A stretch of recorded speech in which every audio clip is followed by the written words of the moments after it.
Ese proceso de crisis que ha durado tantos años provoca una dualización social creciente y una división entre quienes peor lo están viviendo en estos momentos en la sociedad y quien notan menos las consecuencias de esta crisis. Ese proceso de dualización provoca una cronificación en situaciones de pobreza, en situaciones de desventaja social,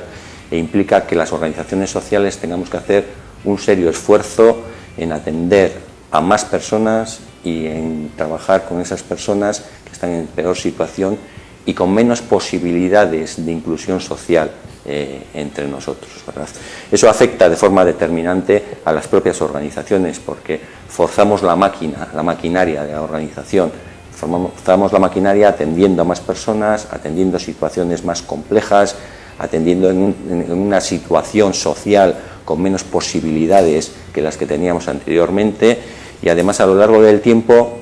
tantos años pues dejan una factura importante. Además, los medios con los que hemos contado las organizaciones del tercer sector en este tiempo pues no han sido más que anteriormente. En realidad incluso ha sido algo menos, aunque la respuesta de la ciudadanía y la solidaridad pues en algunos momentos se ha visto aumentada también, porque han sido consciente la sociedad de la importancia de responder a la situación de crisis.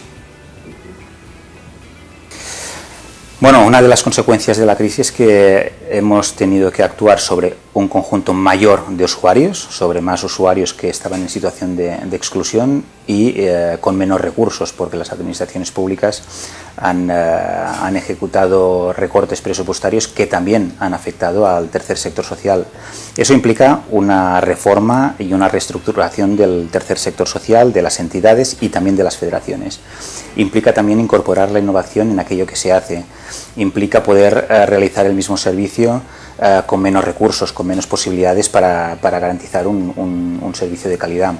Y por lo tanto hemos tenido que hacer frente a una situación en que las demandas aumentaban y los recursos disminuían. Eso ha fortalecido las entidades del tercer sector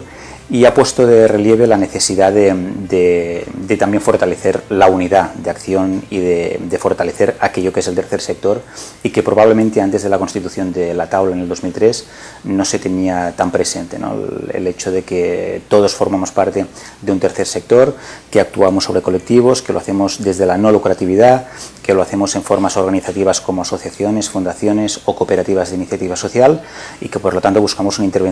intervención en la sociedad para mejorar las condiciones de vida de los ciudadanos. Eso es lo que ha enseñado la crisis, a pesar de que la situación ha sido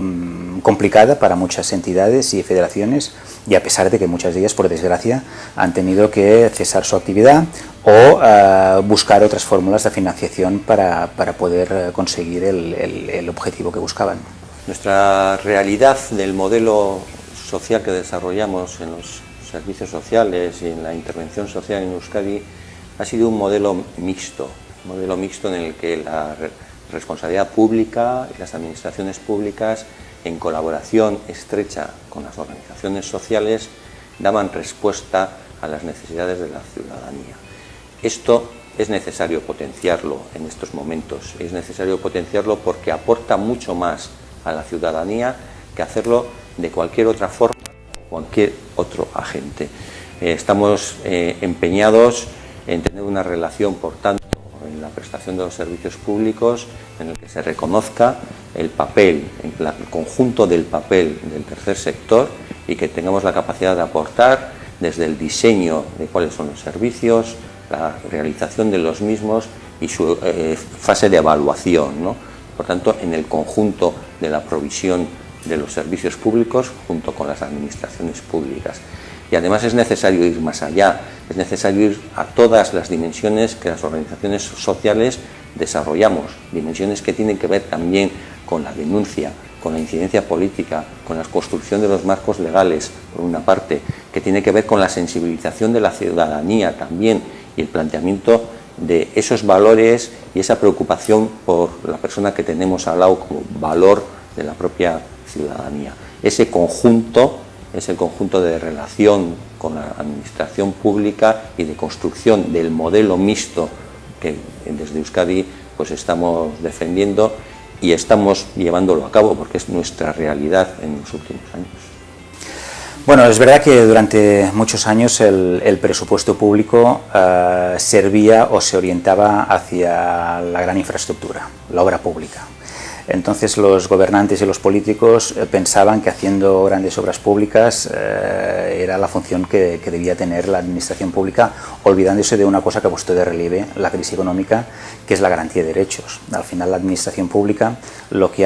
una de las cosas que ha de defender desde nuestro punto de vista es garantizar derechos. Luego buscar cómo los garantiza, si a través de servicios públicos o servicios públicos operados por el tercer sector. Y nosotros desde el principio de la Constitución de la Taula hemos pedido que las políticas sociales centren ese debate político y con los recursos públicos vayan dirigidos a la atención a las personas. Por lo tanto, lo que pedimos a corto y medio plazo y a largo plazo es algo que Europa ya lo está poniendo de manifiesto, y es que los presupuestos públicos han de estar al servicio de las personas y de sus necesidades. Y ahí el papel del tercer sector es fundamental. Cómo garantizamos políticas sociales en el centro de toda actividad pública y cómo hacemos posible que el tercer sector sea un actor importante en la ejecución de esas políticas públicas. Ha habido sensibilidad porque hemos pasado una situación de crisis económica y social muy grave y en la cual ha afectado un porcentaje muy grande de personas, aún hoy le está afectando. Y esa sensibilidad hay que mantenerla, a pesar de que hace ya unos meses y algún año que hay crecimiento económico, no debemos dejarnos engañar por esa situación y debemos poner de relieve que la situación para muchas personas de exclusión no solo se ha mantenido, sino que se ha cronificado.